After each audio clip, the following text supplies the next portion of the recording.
mean, it was just so great. And they did it on a $3.7 million budget. Yes. And it's gorgeous. Take that, red one.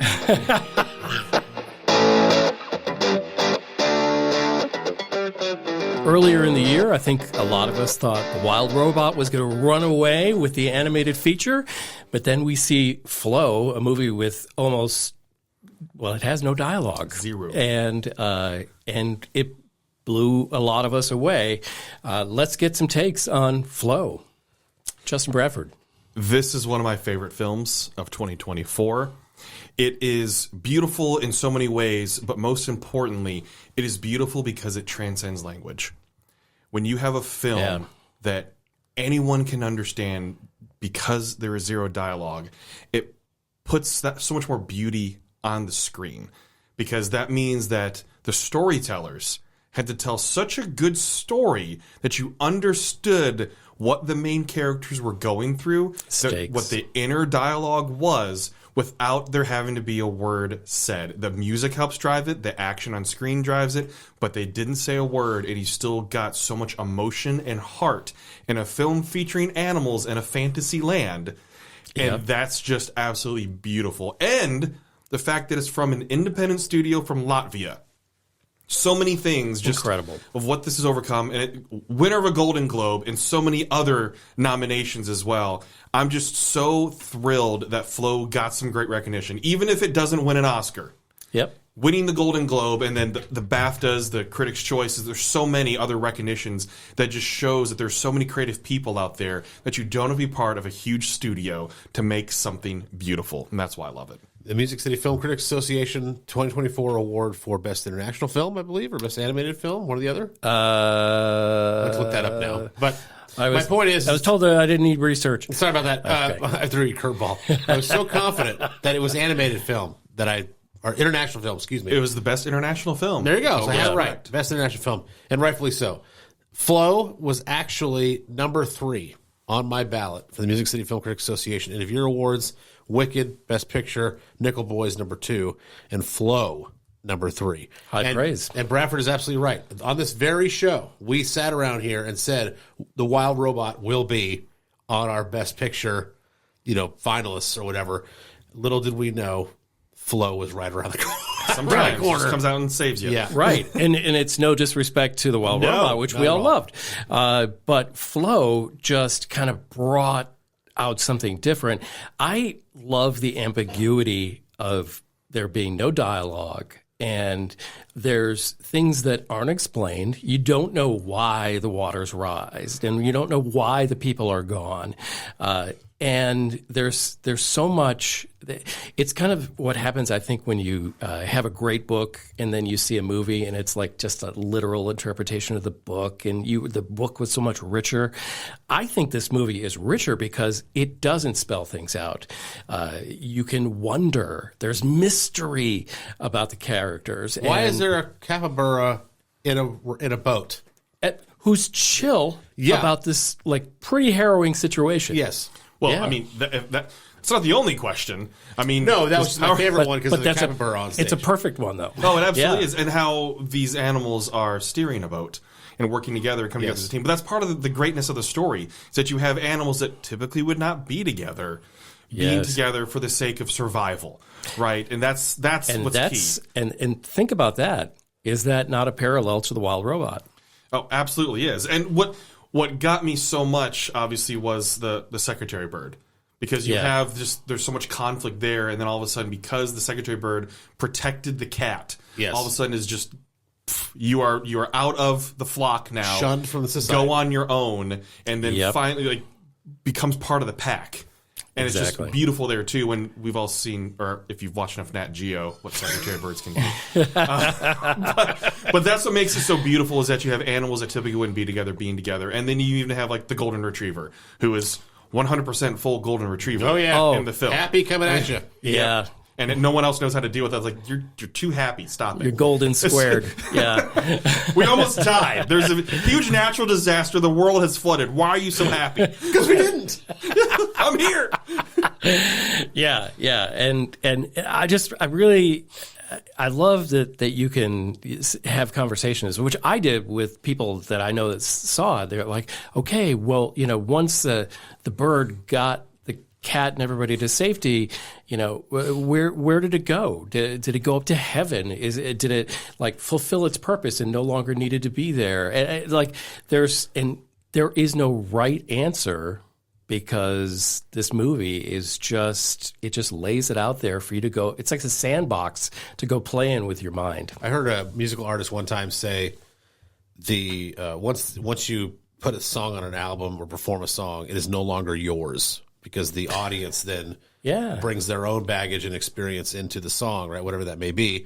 This is a great example of that. So Flow has no dialogue to tell you where to go. It's all in the communication of the animals. Facial tics, whatever their voice is, a cat and meow, obviously, things like that, different sounds that they make. And they communicate all with each other. And the greatest thing is all of us humans watching know exactly what they're being said. Which means they've done their job so well. That's right. Absolutely. So for animators to do that, it's just, it was just so great. And they did it on a $3.7 million budget. Yes. And it's gorgeous. So take that, Red One. I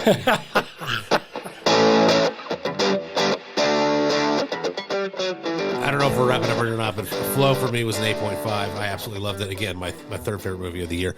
I would actually say that this one grew on me over time, too.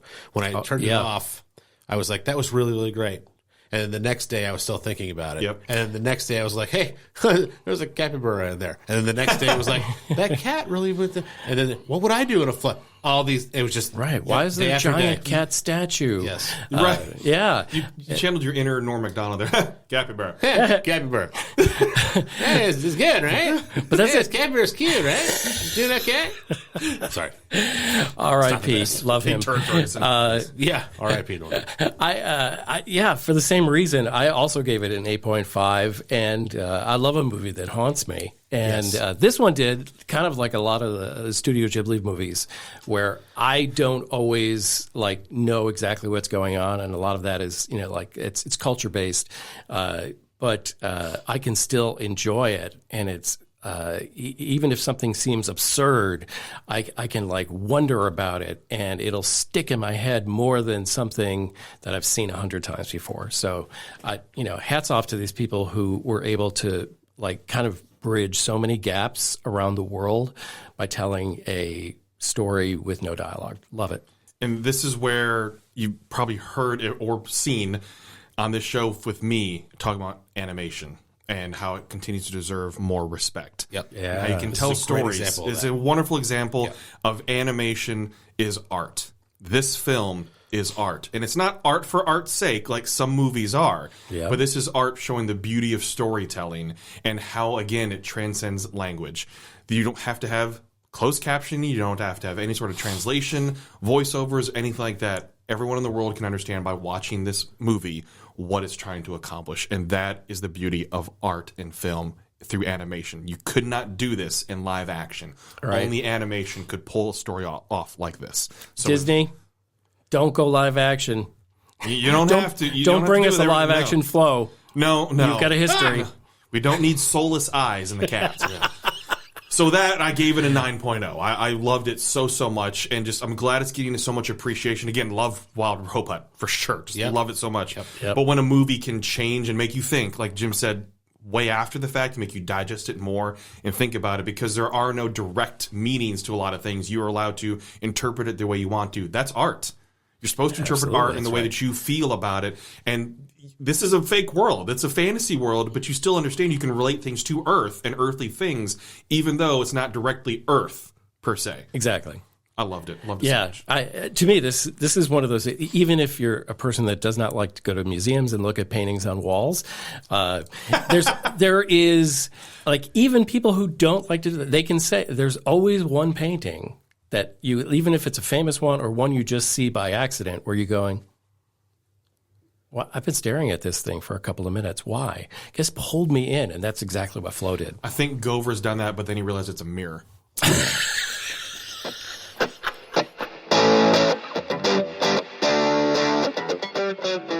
All right, instead of looking back at the 2024 films that we loved, including Flow, we're going to go forward into 2025's animated slate. Justin Bradford, tell us the big question. Big question is, what animated feature are you looking forward to in 2025? There are a few big ones, a few smaller ones maybe we haven't heard of, and maybe there's another one that jumps out that maybe we didn't anticipate that comes out later in the year that's an international one, like a Flow. And we'll see what's coming up. So for this one, I'm going to start with Mr. Gover. The Twits. Just kidding.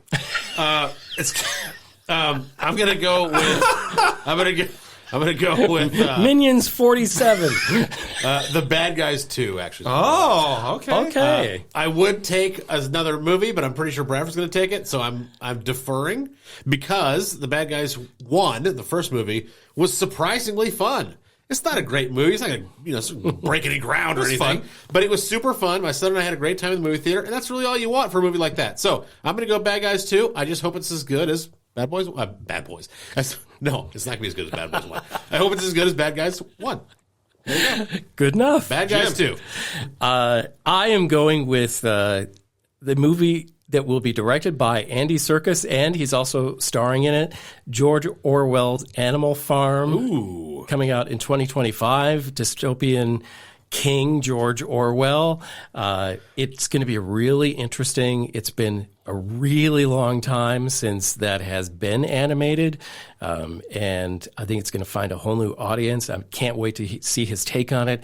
Andy Serkis has just gone up and up and up in my respect scale. Like every time I think like, oh man, he doesn't get any better, he tops himself. And so I can't wait to see what he does with this story. Until he's Null in Craven or whatever his name was. I just still can't get over the I can't swim I can't swim. in Andor. That was so great. Beautiful. So great. He was amazing in Andor. I'm glad you rescued me from my... Go ahead. Okay. Justin, what are you looking forward to? So for me, I could say Zootopia 2, which I have high hopes, but I'm not. It's a solid choice. It would be a solid choice because I'm curious how you continue. There's so much more you could explore, right? Because it's a whole world. I would have taken that one. Go ahead. Oh, well, No, that's you my took fault. the twits. No, I know. So no, for me, and the reason I have a reason why I'm going with Elio, and that's a good one too. The reason why I'm going with this Disney Pixar film is because it's a new story. It's something we don't know about yet. Could it flop? It could. You never know. But this is original. And I want to give something original an opportunity. And even just with the teasers, we know that there's this kid with an active imagination. All of a sudden, aliens that visit think that he's the leader of Earth. That's basically all we know. It's a great premise. Can we leave it at that, by the way? Yeah. Trailers, don't ruin anything. Just leave it at that. You're a Disney Pixar movie. This is the one time you can be arrogant.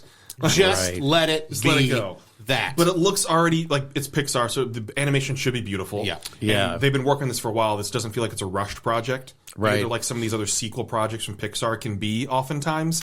It's a true, unique, original thing, original idea, and that's why I'm looking forward to it because I want to experience something where I don't know who the characters are. I don't know the stories. I don't know anything about it. I want to go in and just be hopefully wowed and just have that wonder of, wow. Discovery. Yeah, discovery, like a kid. Feel like a kid and discovering a brand new story instead of like the 6th or 7th story in a Toy Story. Which we're about to get in 2025. And am I going to see it? Yes, of course I'm going to go see it, but I want new. I want new stories because animation is art. And you can continue to do new things in animation, and people will appreciate it, and they will love it. You have freedom to write new stories that are adventurous, and you can accomplish so much in animation that you cannot in live action. Keep on taking leaps. That's what Pixar prided itself on for so long, of taking new leaps and discovering new stories, and not just, well, what if this could talk? And now it's a kind of a surprise when they surprise us. Yeah. Because they kind of got into a rut. And I want them to keep doing that. It's not hate on them. There's pressure from other studios that are pushing Pixar now, and that's what you need to be better in the field, in the entertainment industry. You need others to push you to be better, and we're seeing that right now. I hope we're seeing that. So Elio is my choice. Excellent choice. So what is it for you? Do you have an animated film that you've seen a trailer for upcoming 2025 that just really lights you up and you go, I want to see that, or you've heard about it, or go check out some of the things that are going to be coming out this year. Look them up and let us know in the comments. And, you can check us out on social media and let us know like what movie is getting you fired up for 2025 in the animation realm. The Twits. Twits. And it's time for the twits to say goodbye. It's the Untitled Film Project Podcast.